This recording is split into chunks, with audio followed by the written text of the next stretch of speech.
The Sandigan Bayan 2nd Division has junked Senator Jinggoy Estrada's motion to quash, dismiss, and remand his graft case. For the details, we have mobile journalist Arles de los Santos. Arles, what were the anti-graft court's grounds for dismissing this motion? Well, Denise, so far, ang mga inihain kasi na motion ni Senator Jinggoy Estrada sa 2nd Division ng Sandigan Bayan ay ayun nga, no, yung mga nabanggit mo, yung motion to quash, dismiss, at maging yung motion to remand for investigation sa Office of the Ombudsman, ang kanyang kasong graft na kinaharap at hinahawakan na ngayon ng 2nd Division ng Sandigan Bayan. Ayon sa korte, ay binabasura nila o hindi pinagbibigyan yung motion ni Estrada dahil ang ginigit ni Estrada ay hindi siya napagbigyan ng pagkakataon na ipahayag o ipakita ang kanyang posisyon sa inilabas na resulta ng investigasyon at rekomendasyon ng Department of Justice at Office of the Ombudsman para nga siya ay kasuhan. Ayon sa Sandigan Bayan ay nabigyan si Estrada ng pagkakataon para depensa ng kanyang sarili at sa katunayan nga ay nagpasa pa raw ito ng kanyang counter affidavit dahilan para nga hindi katigan ng korte yung kanyang sinasabi na nawalan o napagkaitan siya ng due process dito. No? Kabukod dyan, hindi rin kasi napakita ng depensa o ng kampo ni Estrada yung iginigiit nila na wala daw yung pangalan ni Estrada sa listahan ng mga insertion sa LBRMO. Ito yung papel o yung sa opisina sa Senado na nagpapakita nga ng legislative budget process sa Senado na ayun nga raw hindi naman ito napatunayan ng kampo ni Estrada na wala ang kanyang pangalan doon dahil wala silang naipakitang kopya nito sa Sandigan Bayan Court.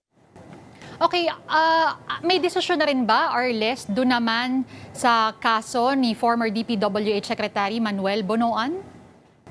So far, Denise, ay wala pa tayong nakukumpirma na desisyon para sa kanyang kaso. No? At least ang alam lamang natin ay hindi nga ito nakaharap si Bonoan dito sa Sandigan Bayan sa 2nd Division para sa kanilang graft case dahil ngayon ay nakakonfine pa nga ito doon sa isang private hospital dahil nga sa kanyang iniindang mga karamdaman. No? Actually, Denise, nakita natin yung narinig natin mismong sa korte kung ano nga yung mga sakit na nararamdaman ni Bonoan at sa bilang natin ay 7 yan.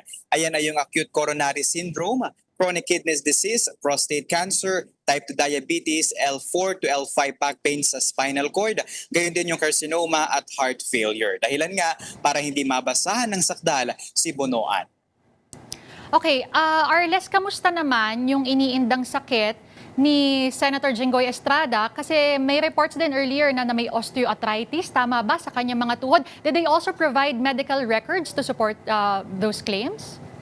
Hindi natin nakumpirma, Denise, kung meron nga ba silang medical records para patunayan ang kanilang sinasabi na osteoarthritis nga na nararanasan sa magkabilang tuhod ni Senator Jinggoy Estrada.